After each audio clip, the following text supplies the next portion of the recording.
daf ñuy permettre ci chaque secteur bu ci nekk ñu xam naka la ñuy doxalee. ak mesures préventives surtout mauvais. et puis ñu bàyyi tamit ba mu graaw. ñuy soog a tam ci def lii. exactement et en plus les gens qui disent que les médias parlent toujours de corona. regardez les chaînes internationales. yi nga xam ne moo am ci àdduna amatuñu débat lu dul corona.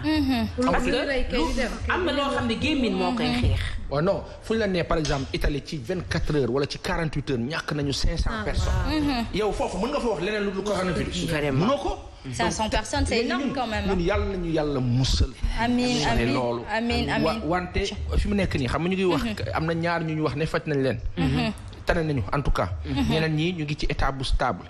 yàlla na yàlla def ñu. allahumma amiin yaa rabbi waa kay kon nag ju ji la jaajëfal bu baax a baax. jigéen ñi waa Femme Chic ak ñi nekk ci biir kër yi di nekk ci biir bureau yi seen jigéen wax na ak yéen kon nag. Femme Chic ñoom dañ ñuy seetaan ñoo ngi ñuy seetaan de ñoo ngi en live di bind di macha allah. yéen lu tax Femme Chic du am góor bu du leen ci dugal góor. dañu ne Femme Chic les femmes s'expriment librement. Donc on n'a pas besoin de présence masculine là. Non. On a pour mieux dire. Aïcha na ci ñëpp jàpp sax nag jàpp li ci li nga xamante ne mooy Covid 19 bi yàlla dàq ko fi. Aïcha coach na nga def. maa ngi fii rek Asma. nee naa la bu di dindi verre bi yow tamit. da ngay niroog Omzo Dollar trop quoi boo koy dindi. Omzo Dollar il chante très bien de. ouais c'est un excellent rappeur. moo ko dindee damay niroog moom. waaw da ngeen niroog moom quoi. ah bon. ani first lady. first lady moo tax ma fàtte ko dama. second lady mi ngi nelaw fële ca. man keroog da nga ma tiitale xam nga loolu. non tiitalu ma ne first lady moo wooyee dama tardé. dama ne bëreet gis mu ne ma yow yaa war a toog fii Asma ngi nii ma ne ko xaaral ma daw. ayca ñu di la jaajëfal di fàttali ni coach dafay ñëw ci suñu desk fitness ci kanam tuuti rek ñu dalalaat ki nga xamante ni mooy Binta foo demoon. gan gi nga jëli woon ci kër gi xam nga tey trus bi tey dafa tiré en longueur. ma demoon nag di ko toogaani daa génn rek moom am na solo ma fàttali ne Binta dafay waxtaanee tey li nga xamante ne mooy élevage au Sénégal dans l'économie sénégalaise moo tax nag mu daal di jëli ki nga xamante ne mooy borom naataange nuyu naa la. fay naa la bu baax Asma walaay Husna. oh macha allah. noo def. ça va alhamdulilah waaw maa ngi sant yàlla. waaw sa tur dafa neex moo tax. ndeysaan. ba dàqale wu ma El Hadj Mansour. man Mouhamadou Mansour. Mouhamadou. ñi xanaa xamoon ne Mouhamed yëpp man samay xarit lañu. mooy yaa mujj bal xaw ma. ndeysaan. sama turandoo moo ni woon fardul alal ibnu shukrun walidayni wa anta walidul barru yaa ustaas sindiidi yàlla. laa ilaha illallah lii dañ ko soxlawaat ci dëkk bi. ñëpp di bokkal alxuraan ak taarixu mag. nee na farata la ci doom junne. mu sant ay way juram. te comme moom yàlla def na Cheikh Seydi Hadji Malick mooy way juram te mooy ustaasu ponkal yi. kon mënut def lu sant yàlla way ba dafa commencé afi basirati xayrillaahu maabud bil xaqi am fi sama ili xayri mawjud. Mansour lu tax bu muy bind waxul sama papa mu ne ko yaa Seydi. yow sama sang. waaw màggal la war ma la. te am na solo. te loolu noonu xam nga Cheikh Seydi Hadji Malick noonu la yaa ngi njabootam. ku yóbboo jàng de ku jàngul perte nga. ku jàngul perte nga man maa ngi dem jàngiwaat sax. xam nga man des fois moom laa koy nga baal ma may gars yi dama leen fan quoi man damay mel ni seen fan la. ayca dafa arrivé pèlerinage 2015 année bousculade bi. les détracteurs am ko wax ni kii moom jàngul français di. nu mu mën a xamee nombre de morts Arabie Saoudite man ko je suis bien en Arabie Saoudite alors jàng mu tubaab arab laa jàng. au contraire man je suis à l'aise en Arabie Saoudite. macha allah kon nag ca bokk ñu daal di tàmbale rek dugguwaat ci li nga xamante ni mooy cappaacoo li mbir mi ayca ñu dem fitness si ñëw.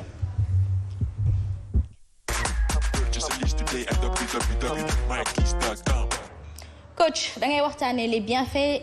et les méfaits de la musculation waaw parce que y a pas mal de temps remarqué nañ ne nit ñi ñu ngi jege di ñu wax à chaque fois bu ñu demee ci salle yi au lieu que ñu jëlee fa la santé meilleure comme on dit des fois dañ fay jëlee ay blessures ak ay yeneen exercices yoo xamante ne ni nga ko war a defee teguñ ko ci yoon wala ñi leen war a coacher ce ne sont pas des coachs professionnels te exercices yi am na yoo xam ne ni mu mënee baax si sa yaram nga koy def noonu la mën a indil gàllankoor boo ko defulee bu baax donc tey mu àndoon see coach Cheikh foofu ci GFC fitness club ñuy wane exercice yi nga xam ne baax na ak yi nga xam ne baaxul ban njëriñ la mën a am ak gàllankoor yi ci nekk suñ paree ñu xool élément bi ayca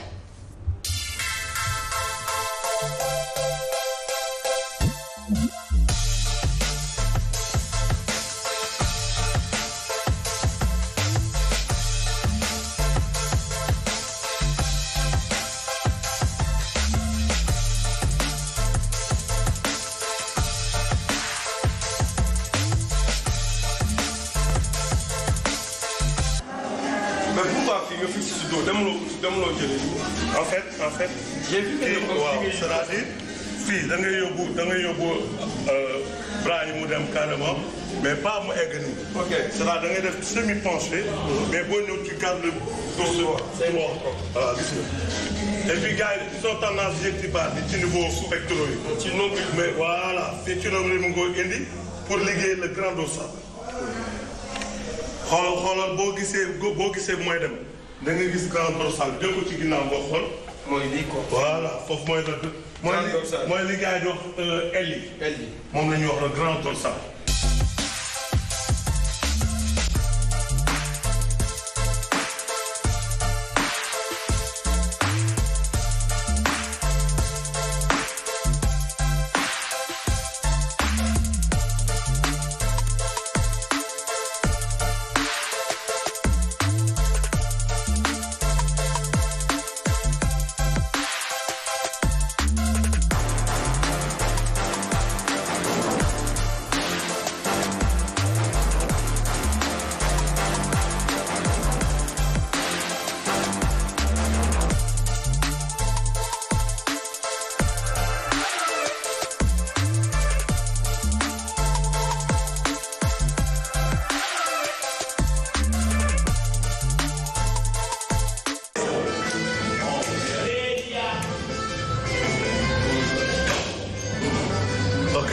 bi mooy développé Arnold. donc si développé bi dama la ci woon ñaar dama la ci woon développé militaire simple ak développé Arnold.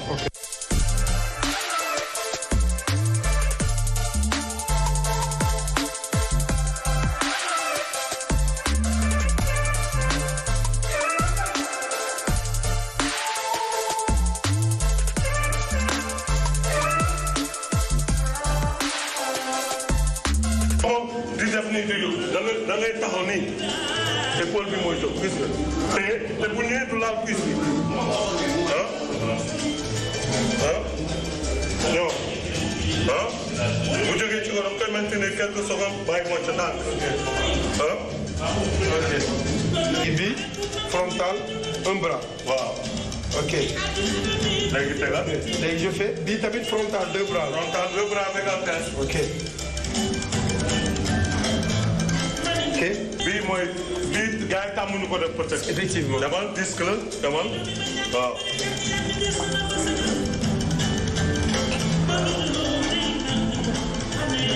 léegi voilà léegi demal bu ñëwee day ñëw ba à 2 centimètres de la cuisse nga yéegal voilà. mel ni yow yaa ko téye quoi. yaa koy téye sax boo ko téyee da nga ko war a boo ko tegee da nga koy. waaw boo ko tegee maanaam. bàyyi nga bàyyi nga waaw. ok. donc là ici voilà.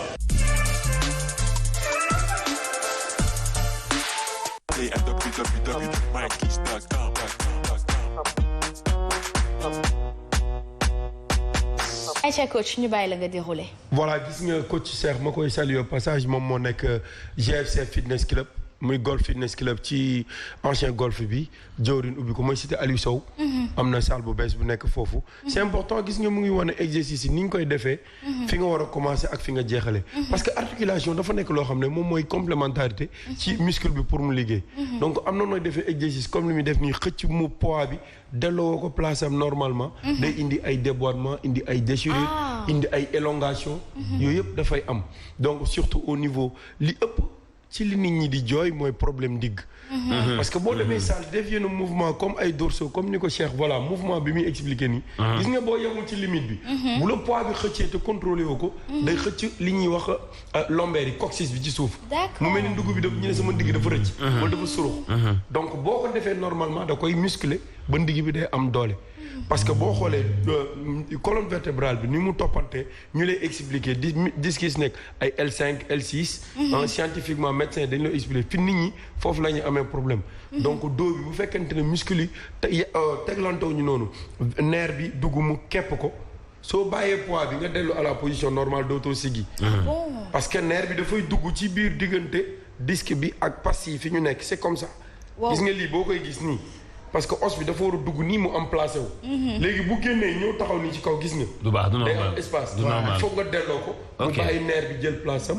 muscle bi jël articulation bi jël place am. donc yii bokk na ci mouvement yi nga xamante ne ce sont les bienfaits de la musculation mu permettre la nga am entraînement bu normal.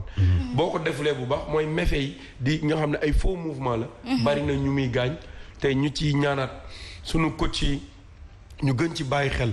yokkaat seen xam-xam def formation. jàngaat bu baax parce que yaramu doomu aadama il faut nga xam anatomie il faut nga xam le squelette il faut nga xam le corps humain il faut nga xam la musculation. au vrai sens du terme pour nga mën ko développer pour mën a jël nit parce que nit bu ñëwee dénk la yaramam rek. une santé meilleure la bëgg. un esprit sain dans un corps sain. c'est le sport pour le faire su fekkente ne ki nga jox sa yaram xam na ko mën na ko te jàng na ko. donc loolu moo taxoon ñu indi leen tey les bienfaits. donc nit ñi bu ñu jug rek dem salle. kéem ni mu leen neexee di xëcc rek. waaye yaram bi bu ko attanul da koy gaañ. déedéet même bu dee da nga am kàttan am lépp boo ñëwee il faut nga commencer débutant comme ni ma ko waxee. intermédiaire ba se confirmer. yéen jigéen ñi bu ngeen di togg diwlin bi bu tàngul dóor aussi. da ngay bàyyi ba mu tàng. nga sànni tuuti soble def xorom bu dee ceebu jël la nga tëmbal yéet bi. wala du noonu. voilà donc entraînement yaram noonu la da nga koy commencer di ko tâter. def étirement. échauffement di def les mouvements petit à petit chaque jour ngay yokk ba jour bi nga xamante ne atteindre nga objectif bi nga xam ne même bu du say limites après nga mën a dépasser say limites. Aïcha ma di la jaajëfal bu baax a baax coach di la dig daje samedi incha allah. voilà deuxième partie bi laa lay indi samedi mais balaa boobu aussi ñuy waxaat coach yëpp parce que maa ngi jot message ci amicale des moniteurs de fitness du Sénégal. sous l'égide de coach Modou Ngom. décret présidentiel bi nañ ko respecté. même gendarmerie salle yu mag yi nekk yëpp tëj nañ leen. donc personnel trainer yi personnalisé yi rek bu dee benn nit ñaari nit. moom la ñu autorisé coach yi di ko def ba pare nga am distance boo xam ne c'est réglementaire mais regroupement yi nañu respecté normes yi bëgg xaalis wala bu mu tax nga fowee sa wér-gu-yaram. et c'est important corona bi garaaw na li muy def. nañ ci bàyyi xel bu baax a baax. ñu jàppalante plus de propreté parce que salle yi gis nañu nit ñi dañuy dem salle amuñu serviette. c'est dangereux booy dem salle da nga yóbbaale serviette. yóbbu yëre yi set yor sa butéelu ndox. ñu bàyyi butéel yi ñuy bokkante. bàyyi serviette yi ñuy bokkante. am na solo pour que bu ñu bëggee santé bi gën a mën a améliorer. am na solo di leen jox rendez-vous samedi incha allah ci deuxième partie. ñu gën a yaatal les bienfaits et les méfaits de la musculation. incha allah kon naka ca bokk ñu daal di jógee ci coach fitness ñu dem ci ki nga xamante ni mooy Binta Ba maanaam économie.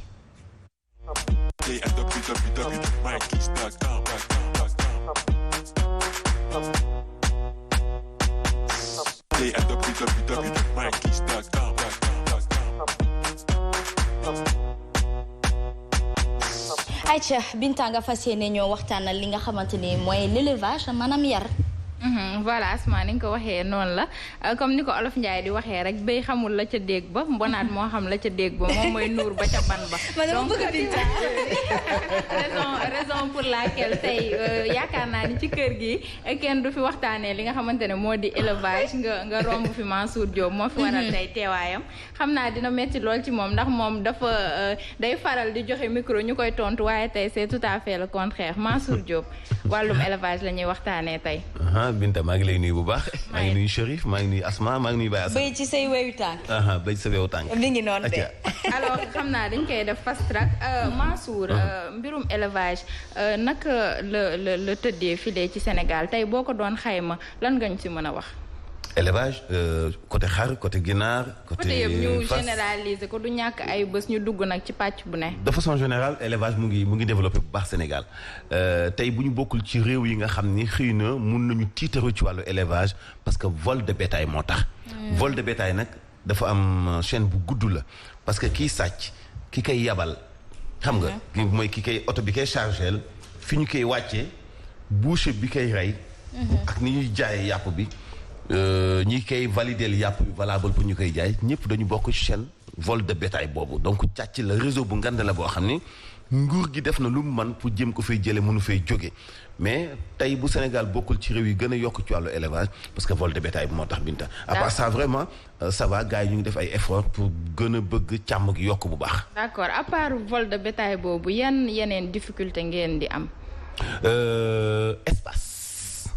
espace bariwul ci wàllu élevage espace bu ñu ko waxee bu fekkee da nga bëgg a développer am benn bergerie boo xam ne espace su 300 mètres carrés la nga bëgg fa def ay box wàllu nourriture bëgg faa nekk nga bëgg jur gi développer fa day am problème bu weesoo loolu boo amee benn ay hectares daf ko fenn collecter ko dafay laaj xaalis bu bëri donc loolu itam boo fa defee boobu la investissement te wóoroo ni d'ici ëllëg mun nañ laa sàccal itam day nekk problème donc élevage de façon globale mu ngi dox certes mais bari na loolu ay jafe-jafe yoo xam ni ci wàllu lekk gi aussi muy alimentation bi aussi am na ay jafe-jafe parce que yombul ngooñ bi dafa cher léegi production aliment de bétail bareegul Sénégal bu weesoo yu industrie yu mag yi comme ay NMA comme ay yeneen entreprise yu koy defar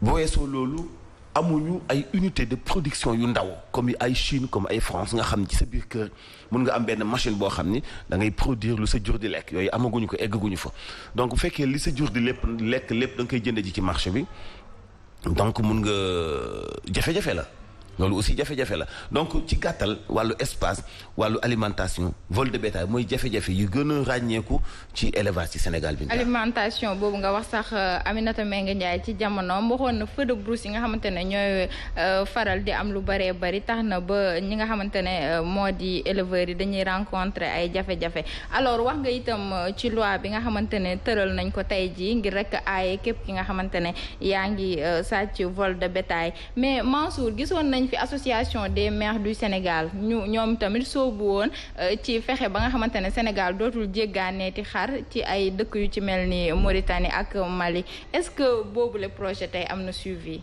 amul benn suivi xam nga association des maires du Sénégal projet boobu bi ñu ko entamé man bokk naa ci ñu osé woon ni dañuy politique rek wala dañuy léeb rek parce que xam nga la moo tax xam nga maire yi ñooy jiite collectivité territoriale yi nga xam ni ñoo yor suuf yi suuf soosu tey bu fekkee maire yi nekk ci gox yi muy maire réew yi nga xam ni nekkuñu ay urbain ñu nekk ci kaw comme fi ma dëkk man Ngekoox par exemple ay Sandiara ay Thiadiaye ak et cetera bu fekkee maire yooyu espace bu fa nekk pour dëkkuwaay la parce que amuñu vision ci élevage amuñu ay forêt amuñu ay espace vide comme par exemple dëkk mel ni campement Ngexoox tey amul abattoir Ngexoox nga xam ne Sindia da koo wër Diass da koo wër Somone Ngaparou Saly Mbour yëpp di ay commune mu nekk commune ci seen diggante amuñu fu ñuy rendee gàtt boucher yi nekk Ngexoox yëpp Ngexoox moo ëpp Sindia moo ëpp Diass bi aéroport bi ne moo ëpp Somone moo ëpp Ngaparou moo ëpp Saly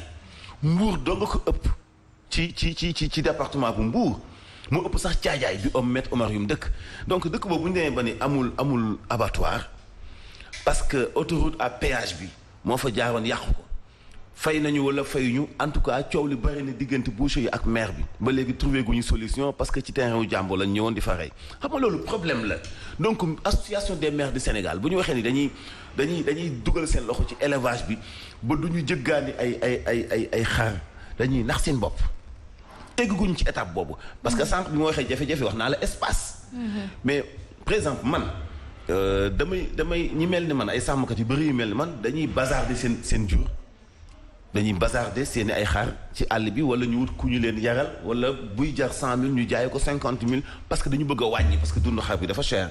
daf may arrivé man dafay arrivé ñeneen ak ñeneen donc loolu fii mu ngi am mënuñoo egg ci tabaski goo xam ne du dañuy jëggaani parce que li ma waroon a denc ren ba déwén du ma am fu ma leen dundalee parce que awma espace. donc maire yooyu ñoo accaparé suuf yi ba espace amatul. loolu problème bu gën a ngand la ci autosuffisance en mouton du gaaw am Sénégal. yow nag yan pexe nga gis yoo xamante ne amaana tey buñ ko tëralee ndànk ba ndànk dinañ dem ba dootuñu jéggaane xaar ci ay période yu mel ni période tabaski. bu leen neexoon du passé sax ab espace dong la laaj espace dong la laaj ak accompagner ñi nga xam ni ñooy éleveurs yi c'est que nag dafa am ay type d'éleveurs yu am. dafa am élevage business toujours dama koy wax sama mbokk yi nga xam dañuy yar laadum ñu ni ñun mën nañu jàppale nguur gi ba tabaski du manqué ma ni non élevage business bi nga xam moom mooy laadum ak ay azawaat ak yooyu mënuñu ci am nombre bu ñuy doy ci wàllu tabaski parce que loolu business la parce que tabaski doo xeeb sax xaru fukki junni. business mooy am dara daal ci wàllu koom amin bu gaaw am xaalis donc ñi nga xam ñoo mën a fexe ba tabaski xar du manqué mooy suñu mbokk pël yi ak ñiy def sàmm bi nga xam mooy sàmm traditionnel bi amoon fii nii nga xam ni seen boo amee sax fukki junni am benn xar wala moins de 50 000 nga am xar mais bu fekkente ni bii xar dañu fee bëri ba bëgg a dee di coûter ay 1 million 2 millions itam taxul mu yomb accessible. alors aussi ñuy di fàttali ni que jur yi dañuy feebar vétérinaire bi frais yooyu noonu frais médical yi nga xamante ni dañ ko ciy def day am impact ci économie bi tamit. daf ci am solo déjà bu fekkee da nga taxawal benn bergerie te amoo sax vétérinaire daanaka du baax déjà il faut ñu koy ñuy assister xar yi di la wax bu amee sànn ñu wax la am na sànn dafay am sànn. d'accord. ñu def déparasiter leen. bu fekkee feebar nañu ñu xam et puis dañuy soxla calcium. d'accord calcium benn pour yax yi dëgër daal yax yi am na ay poudre yu ñu leen di jox wala ñu am benn xeer boo xam dañu koy jaay partout ci Sénégal dañ koy jël di ko installé ci gétt bi xar dañuy ñëw di ko mar ba mu jeex. parce que loolu moo leen di may doole mooy tax seen doom yi aussi bu ñu juddoo dañuy mat. donc yooyu yëpp nag ci xam-xamu vétérinaire lay jaar ak yeneen yoo xamante ni bii mënoo def élevage. te collaborer woo ak ñi nga xam ne ay vétérinaire lañu.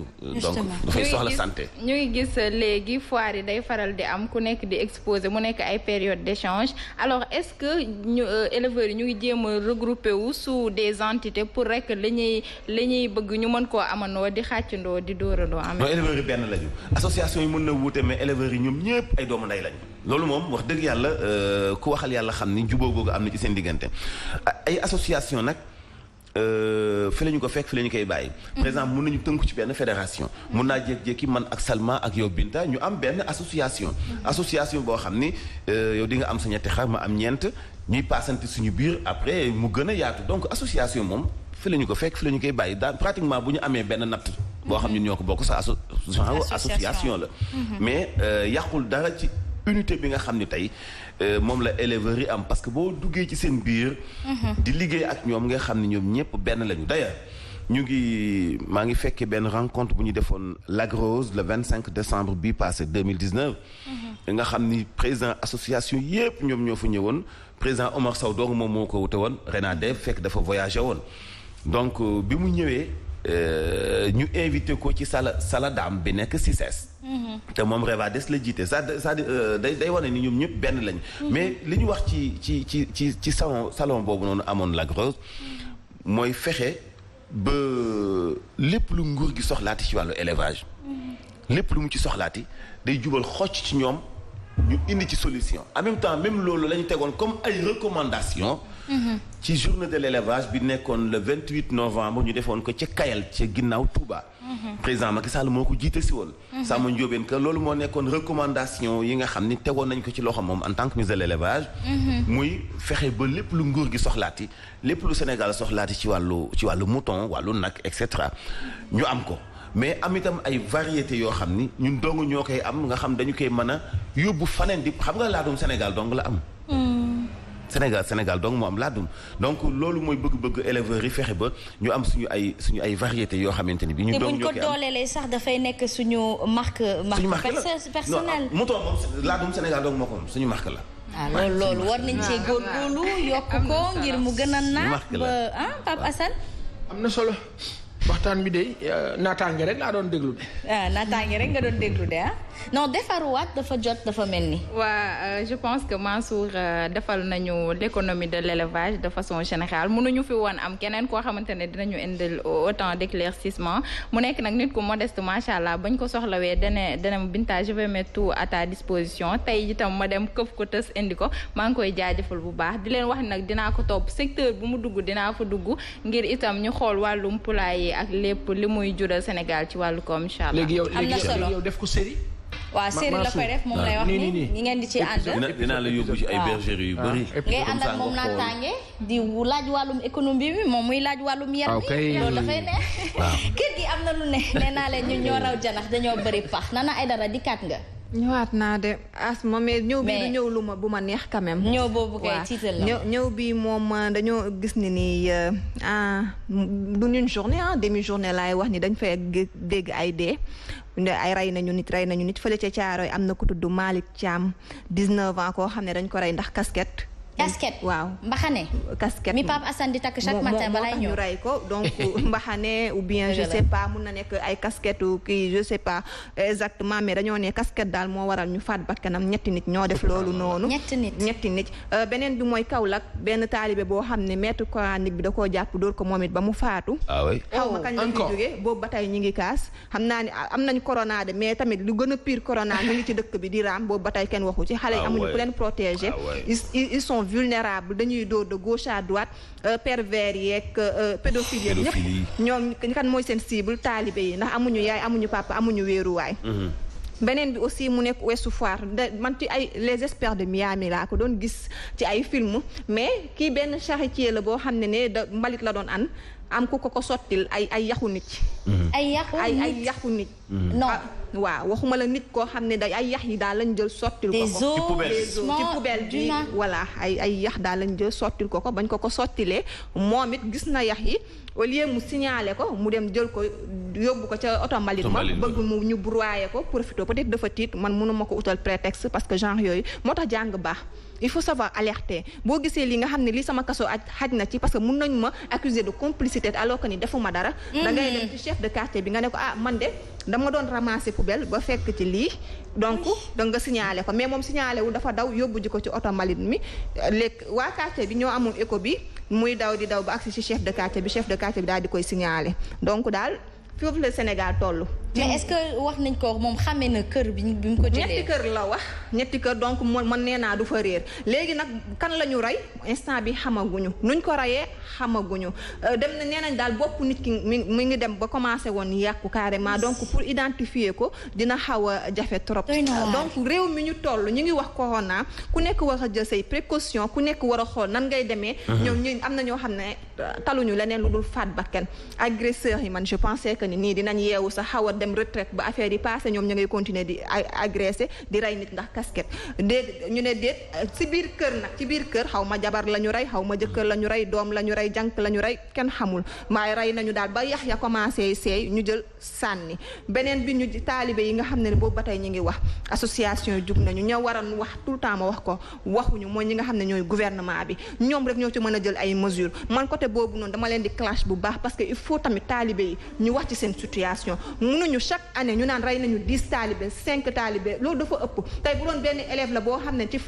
école franco sénégalais yi la nekk bu ñu ko faatee kenn du dégg dañuy takk rajo yi sonal ñëpp donc il est temps nag taalibe yi wax dëgg neex yàlla ñu jug ci seen cas. et puis même loolu ça revient parce que bu ñu xoolee ça revient à la responsabilité des préfets et des préfectures lu fi seen njëriñ bu fekkee ni dëkk bu nekk rek dañuy toog mu am ay xeetu dee bu ma ko gisee dama am lu ma nakari moo tax xol laay waxee dafa war a doy taalibe yi tout le temps ñoom la ñuy rey maître bu jug dóor ku jug bu ñu amee blessure xamuñu fu ñu koy waxee da ngay gis ko taalibe boo xam ne yaram bi yëpp ay xoosu am góom du ñu am ku ko faj te pourtant yow yaa ngi koy romb di ko gis mais doo ci sa prêter attention te tellement que ni nit ñi léegi dañ ko banaliser da dul yoon taalibe yi seen situation dafa jot mu daal di dagg paasan boobu ba tey ñu ngi wax mais li ne ci dëkk bi Mansour dafa ëpp qu'on se dise la vérité dafa ëpp taalibe yi ñu ngi leen di marginaliser ñu ngi leen di dóor ñu ngi leen di saaga metti na ma nag loolu démb rek Chérif ñu ngi wax benn xale bu jigéen bu ñu rey Thiès ñu wax finalement comme journaux yi lu ñu bind nee nañu benn cheikh bu nekk ca quartier ba benn kilifa moom la doomam ëmbal xale bu jigéen bi. ñu ko sam papa kilifa la donc bu ëmb bi siiw da nga koy gérer xale bi ni ko ku ma ëmbal dinaa ko wax 15 ans la am. mu ànd ak ay taalibeem ñu dugg woolu xale bi taalibe yi woolu xale bi ñu génn ñu rey xale bi. mu dee quoi. ci tàngee sa baay nit ñi dañoo ragal nit ñeme yàlla. dañoo ragal nit ñeme yàlla. léegi bàyyam kilifa la moom ba comme bàyyam kilifa la mu ëmbaloo mu jàmm rey ko. te il paraît que da ko violé. waay da ko violé boobu da ko am 14 ans. Aïdara Chérif ñuy naa la. def na avorté parce que. na nga def def na avorté. léegi donc yaa ngi si jàmm. dëkk bi li fi ne doy na waar. sama baay sëriñ la ëmbal naa la maa bañ léegi ragal naa sama baay waaye ñeme naa yàlla. ba faat bakkan. doy na waar de. Chérif bi fa nekk maa ngi koy nuyu bu wér. Alaaji maa ngi lay nuyu. Zeynal Ba ak Pa Assane ak sama yaay jooju toog. yaa Seydi Ahmed. yaay booy. waaw. wax naa ko Mansour ci tës bi. réew bi. rajo yeeg télé yi sax léegi nit ñi dañoo ragal a wax dëgg. wallaahi. non da ngay tiit da ngay ragal. wallaahi soo demee ci làmb ji ma ne ko léegi kenn analyser tout. soo waxee loo xam ne dafa nekkul en faveur de Balla Gaye ay supporter am kar la dóor la wala di la lancer ci réseaux sociaux yi nga wax dara ci Modou Lo loo xam ne du ko neex te làmb rek nga wax da ngaa analyser kese ay ñooñam jàpp la di la lancer wala kar la sax toj sa oto dóor la ana fu ñuy waxee ci dëgg léegi nag nit ñi koo ci laaj ku nekk day bëgg nekk xarit si yëpp xam nga pour la être nag l'ami de tout le monde da ngay mujj nekk nag dama yàlla jégal hypocrite naa feex ni mu sopp mbirum tarixe yi ñuy wax nii ak sëriñ yi ñii di jëme Mansour Diop wax na ko démb ñëw ci koñ jël fam kër téeméeri taalibe ay punkalum góor ñuul kukk dégg nga nekk fa di lëmbe def lu leen neex ñu ne ñoom ci ginnaaw seex bi ba maara di taali lii xew mais même autorité yi sax yéen ba gis nga bu élection jàllee nii sax bu élection jàllee nii sanction yi day dal mais balaa mu nga sa xol bee dagg ñu ne jib nañu ay élection da ngay gis lu defu loo xam ne lu ne waa nga ci biir koñ bi nii mais benn autorité du ñemee wax parce que da nga naan su ma waxee xëy na nañ ma sanctionné côté élection yi di ñëw naa bàyyi mu sedd lan mooy naa bàyyi mu sedd looloo tax léegi nag réew mi yii nii yëpp yow booy wax sax say nit say mbokk ñoo lay wonaan la booy mbir na sedd te islam santaanewul dool boo gisee loo xam ne laluwul ci siraatal mustaqim wax ko wallaay su la leeree ni boo ko waxee dinañ la rey làqatul bu la leeree ni sax boo làqatoo sa biir néeg am na ku la yëddu duggal ci biir néeg wala rondal ba jooyal ba mu fees ndox métit lu ko sa xol nga métit lu ko génnaat ndànk ñaan yàlla déggoo ma de waaye gis loo xam ne defuwul waxuwul nga ne pat ak moom mooy comme li mel nii ki nga xamante ni gis na yaxi doomu aadama ñu jël ko ci mbalit war ko mu daw du dem signaler police lu fi njëriñam moo tax signalé nañ ko ci tës bi tey mais Ahmed man problème bi mooy est-ce que Sénégal fii nii ñun am nañ ay moyens scientifiques pour xam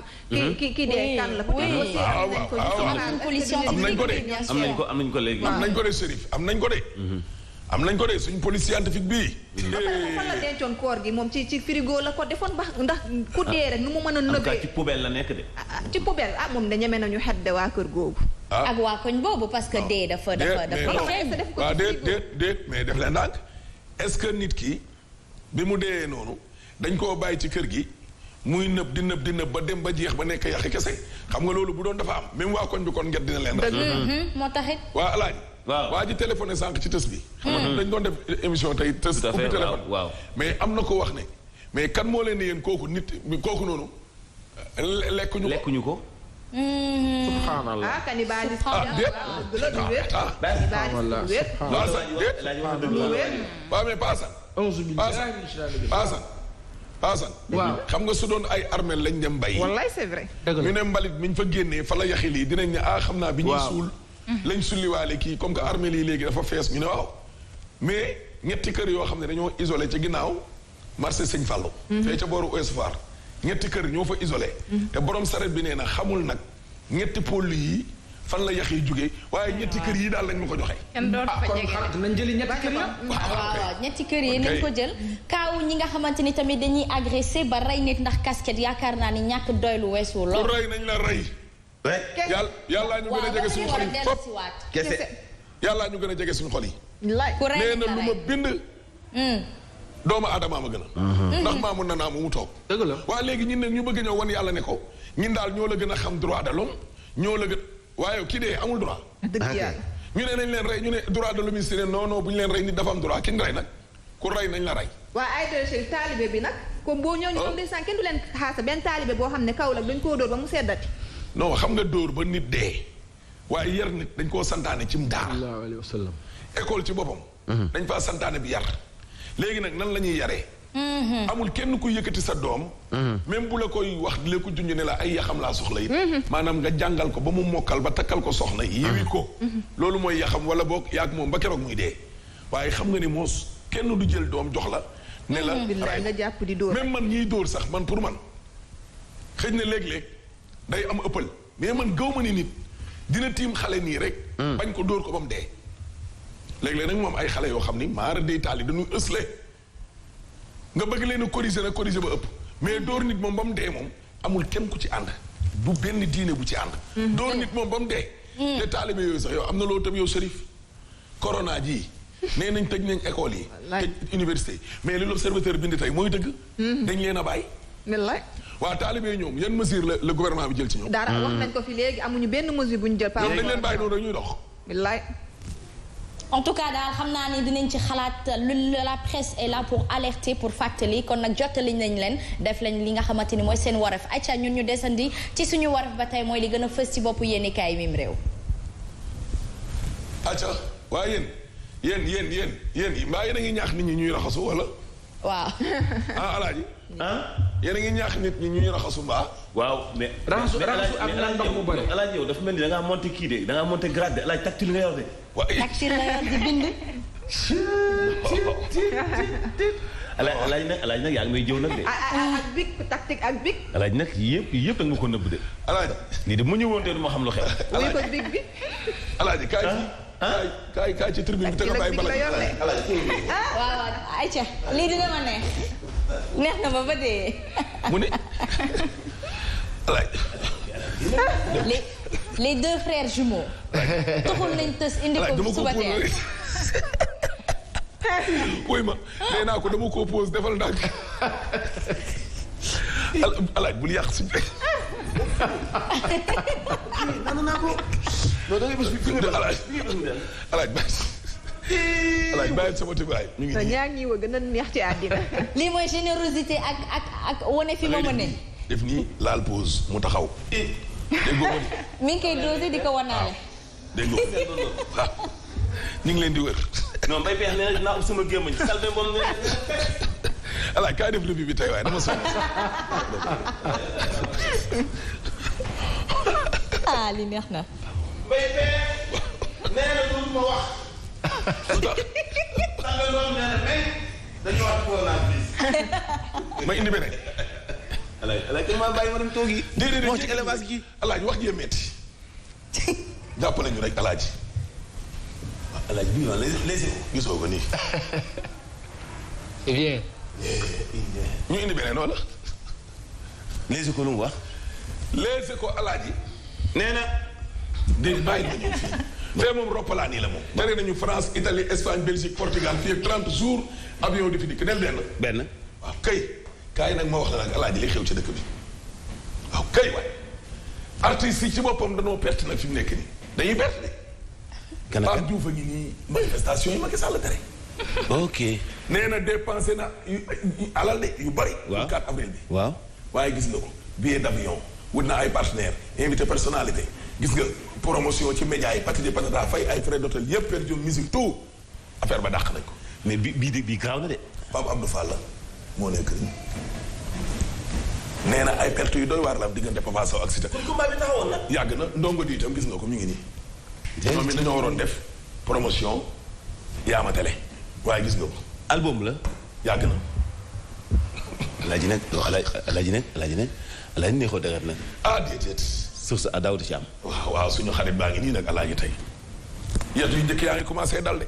waaw ci lu ma yëg ñoomin seen. waaw. Mbàkke takk der yi laa lay wax ni dañu faa tere ab anniversaire boo xam ni xumb gi mu xumb te réyul anniversaire. waaw ak benn daayira boo xam ne tas nañ ko. fan la quartier Gaawaan. Gaawaan la ca Mbàkke. ca Mbàkke la. alaaj kaay fii ñu wax ci wàllum koom-koom. évidence. ci koom-koom. non man alaaj ni nga maîtriser kii man moo ma jaaxal. alaaj ginnaaw nga ma de. alaaj damaa ginnaaw. waaye nag li ngeen di ree. asma alaaj damaa ginnaaw. l'observateur ñëw ak ñun ci. corona ji nag alaaji fi mu nekk nii ne heure tiit jot na. waaw koom-koom ji fii nag sama yaay daa waroon na ñëw expliquer. alaaji nag suñu économiste maison bi alaaji. alaaji nag français bii nag. dinañ ci ñëw incha allah. alaaji xoolal kii nag alaaji. français bi yëpp nañ non France ñoo ñu sonal. alaaji nag. dañoo topp ñi dar mandat. alaaji nag sañ nga ko nag. France daal sa bokkul ma leen. sonal nañ ñu de. beneen français ñëwati na. yóbbu na suñu lim gi 22. waaye nag. coow li alaaji. xam nga dara dootul dem dara dootul dikk. waaye Sénégal li mu war a lekk fi mu nekk ni dund gi ñu war a lekk. stock bi ñu yor 3 weer du ko passé. lii de 3 weer. 3 mois de stock denrée alimentaire. mars avril mai. waaw. juin. waaw ah ñu ngi kaay nii. ala téeméer dem. déedéet. voilà léegi nag lii rek laa bëgg nga wax ko yow.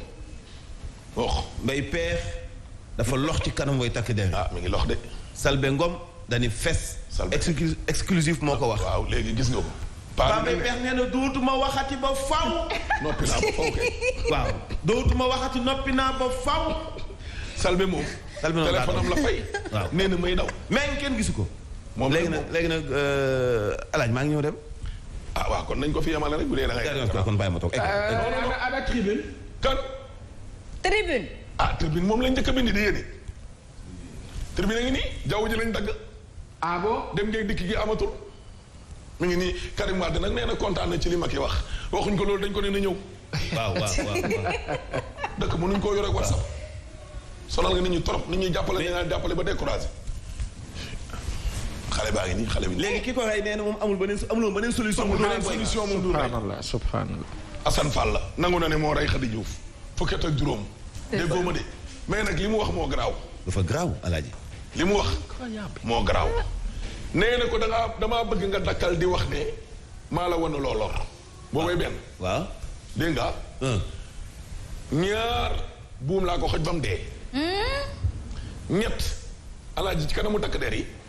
xam le nag carrément ne sama deru baay laa bañoon yàq. nee na deru baayam la bañoon yàq. parce que baayam sëriñ la. parce que moom kon ani yàlla. ok. tool yi daal la ngi nii moo rey Khady Diouf. fukki at ak juróom waaw fukki at ak juróom tam tuutiwul wala. wallaay ndeysaan tuuti na. de caaxle naa ci yàlla subhaanahu wa taala. doy na waar. mu ne. doy na waar. yow ñaata at nga am. man. waaw. nee ko 17 ans. 17 ans. yow de. 17 ans yow de doom ndeke doomu procureur nga. yow. non am naa 18 ans am naa 18 ans quand même. am nga 18 ans. waaw. xale bi am na 18 ans alaay. kan si. asma mi toog. ki ne. mi ngi ci buum. dama ko njoxtu de. est-ce que mi ngi ci buum. alaaji nañ wax ci buum bi. nii dañoo ne. coronavirus ci daal en tout cas boo bëggee dégg dëgg. waaw. koom-koom gi alaaji dana doy waar de. koom-koom ji. est-ce que du suux. ay roppalaan yu ñuy ràpp tëj. dem ngeeg dikk gi amatul. tourisme bi doxatul. lekk gi ñu war a lekkee fi ne nii ñun li ñu fi denc ñetti weer la. tonton nee na fii ak weer. dem ngeeg dikk gi du am. alaaji yàlla na ko yàlla saafara. corona bi dina impacté forcément. LFR. waaw loi de finances rectificative la. ala kulli ali.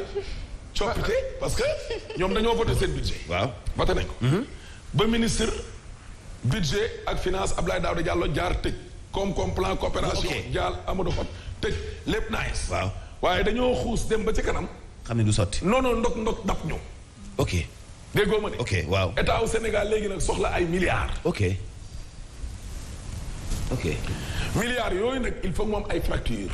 mais alaaji maanaam coppet bi ndong ca bee ndong ca ba ca des. ok même au niveau des collectivités territoriales. mairie. waaw am na seen koppar yoo xam ne waroon nañoo def ci table banc def ci lii 9 domaines de compétence. dañuy mujj obligé defaat encore ay rectificatif. mooy LFR. loi de finances rectificative. mais lii damaa dégg ñu ni DG bu kudd fexe naa ut 180 bus mais étudiants yi yàkkamti woon nañu daal. étudiants yàkkamti woon nañu ñibbi lool. xam nga itam ki bi am na tawat kaay leen ñibbi rek ngeen di jubilé di fecc bëgg ñibbi itam. kaay leen tëj rek. Macky nee na du njàng fii ak ñetti semaine. alaaji pàkkar ñi gi ba mu jarale ñuy wàcc ca. seen xel mi seen jàng ngi ci rek alaaji. wuy ma palanteer yi. palanteer yi lañ doon jaar rek seeni saal. waaye nag alaaji. li nga ma doon wax ne sama maama ko wax rek. xale yi jàng mag daal mooy sàkku xam am xam-xam walaay dëgg la. waaye nag ñoom nag dañoo toll ci wutum xam-xam. waaw waaye amuñu ñoom ay mag lañ di. kon mag lañ waaye amaguñu ko. kaay leen ngeen pause ñu cëppeelu. amuñu chance alaaji parce que daara ju mag ji ñu ne ñun ñoo koy woowee daara ju mag. waaye ba at yi ñu am defaguñu spécialisation xamaguñu fu ñu jëm. exclusif. exclusif déedéet waxoon nga ko alaaji. waxoon naa alaaji kaay ñu tëjee fii nag. alaaji laas. da ngay bàyyi sa grand Thierno Tall.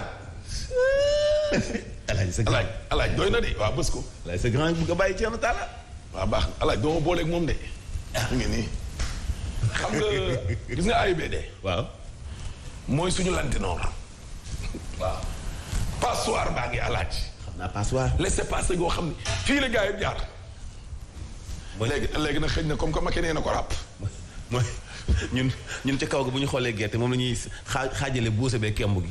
paas waa ngay fee dee raw buuse kemb moom fee dee fa la ñëpp jaar kenn xamul lii la laalaaj mbay pexe ngi doon ci kaw. waaw mbay pexe lu mu wax bañ ko woowee doon ci may. moom mukk ci àdduna. nee na moom koro ak virus yëpp yoonam nekkuti ci Selbé nag moom kenn gisu ko. Selbé mais xanaa Selbé moom jotu woon a gisaane ni moom bu waxee bi yoon waa section recherche daañu ko seet. Selbé ndoom daal alaaj Selbé daal nit ñaa ngi ko yor football bi nag fi mu nekk nii Afrique lépp arrêté na.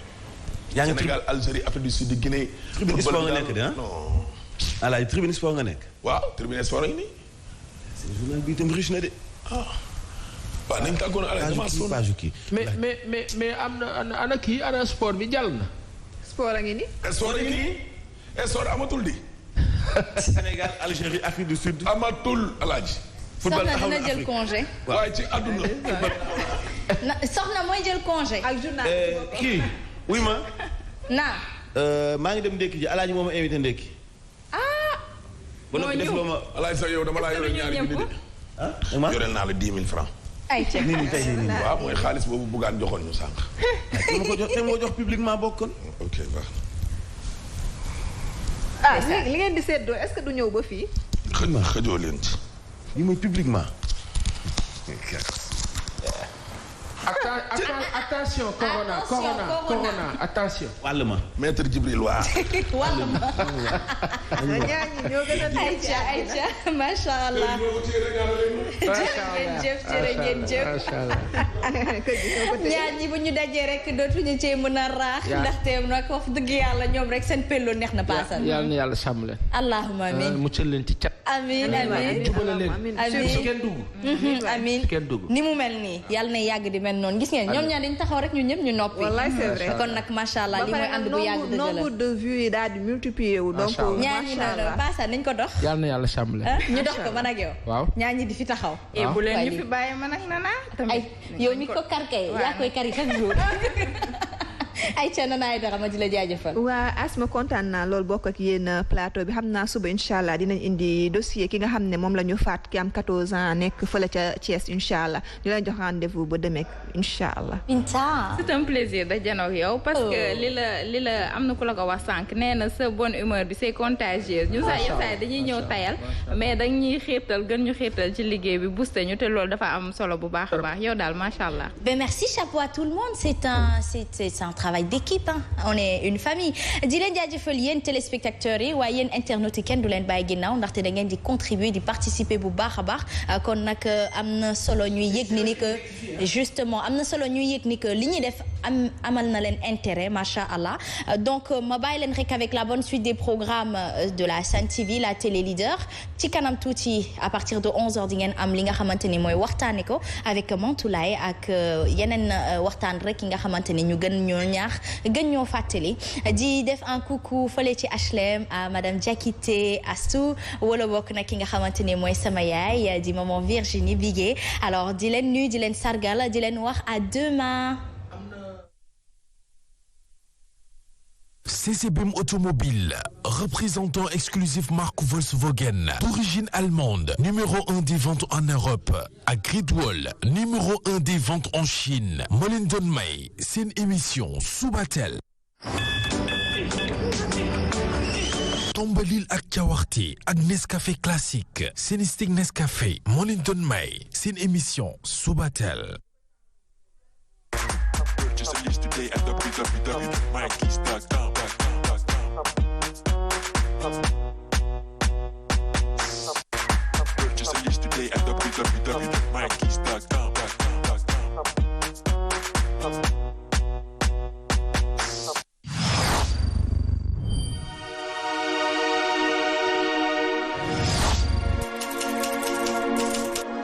foo ngeen mënti nekk ci àdduna ci suuf mbaa ci jaww ji ànd leen ak seen groupe de presse leader D-Média téléchargez l'application D-Média ci Play Store wala Apple Store ngir wéy di déglu ak seetaan seen émission en direct en VOD ci Zik FM wala Sen TV taamu leen sunu page YouTube lire seen journal Tribune ak seen site d'information actunet.net D-Média dafa bokk ci yéen D-Média sunu yëf.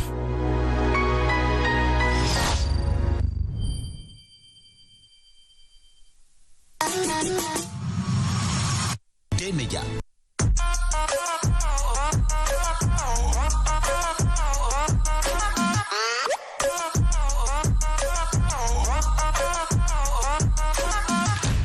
xemem teefam doon fexe ba doomi réew mi am ci lu ñu jàpp te mën a liggéey. xemem teefam doon wàccuwanteeg li askan wi xaar ci moom. mu ànd ak ay ndaw yu juddoo ci réew mi te man lool seen def-def man lool itam li ñu xam ci wàllu communication bay ko mi seen waar ba Sénégal mën a naat.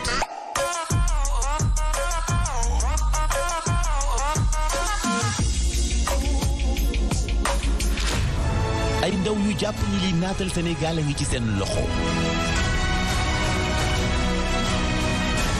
ay ndaw yu joxante bopp. ay ndaw yu bëgg siggil seen réew ngir kenn ku nekk lawtanu koom-koom ak naataange gi Sénégal soxla te xale la. wàllu communication événement kenn duñ ca jiitu information ñoo nga ca kanam.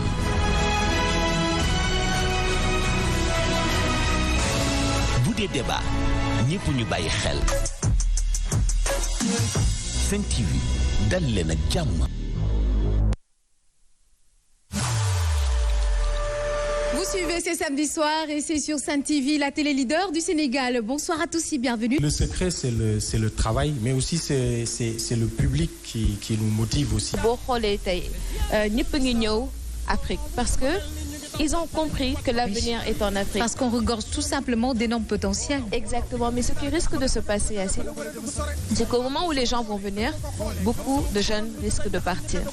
ni ngeen ma koy ñaanale noonu laa ko yàkkamtee yàlla naat yàlla naat yàlla naat merci Fara Matador yeah Matador samedi sur Sen TV. Dimanche. Bienvenue passer à cette grande cérémonie qui s'appelle les prix Ragné. Je tiens à remercier la pléthore d'autorités, à savoir M. Khalifa Sall, Mme le maire Soham Wardini, M. Djibi Diallo, M. Amadou Seck, M. Mamadou Kassé, les lauréats. Autour de distinctions qui vont mettre en valeur un travail, une ingénierie, des capacités. Aliou, je ne sais pas comment te remercier. Tu m'as tenu compagnie alors que j'étais esselé.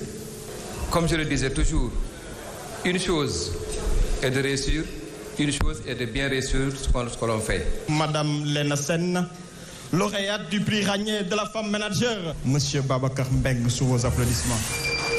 Dimanche sur Sen TV.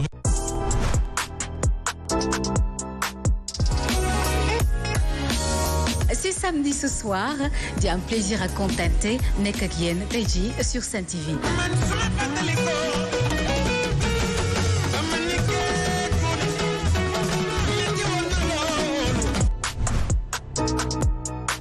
Super Mbéraay New Look, je rappelle l'émission qui est à cheval entre les générations bu ñu bégalee mag ñi ba mu yàgg ñu bégal xale yi.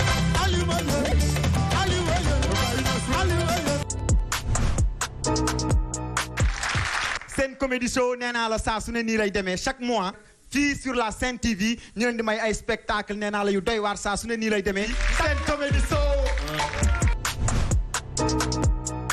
Votre toute nouvelle émission Me Loger muy di émission bi nga xamante ni dañ ko jagleel dëkkuwaay ak lépp lu ci aju.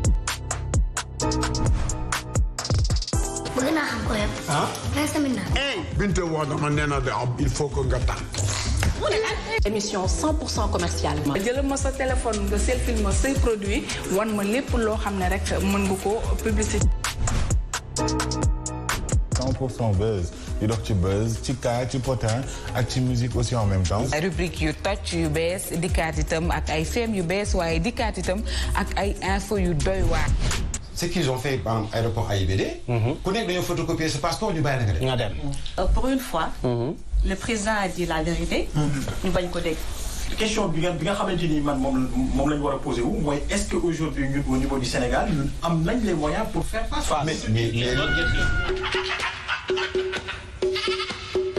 salaamaaleykum mbokku téléspectateurs yi mbaa yéen a ngi si jàmm ma di leen dalal ak jàmm rek ci Subatel di leen wax ne seen Subatel mi ngi fas yéene nag door a tàmbale neex. Bienvenue sur Sen TV la chaîne leader entre nous ñëwati nañu ñun xale yi nga xam ne dañoo taamu la chaîne leader ñu am si ay invité aussi ñu nar a waxtaanee thème boo xam ne day soxal képp koo xam ne yaa ngi bàyyi xel lii di Sen TV. J'ose me parler sur ce ton. ma tuuti xeex rek kese laa xam tuuti xeex. ubbi buntu bi. munoo ko mu tëj porte bi laa bëgg yéegal ñu dem ma daadal sa robe nag bu ma dara.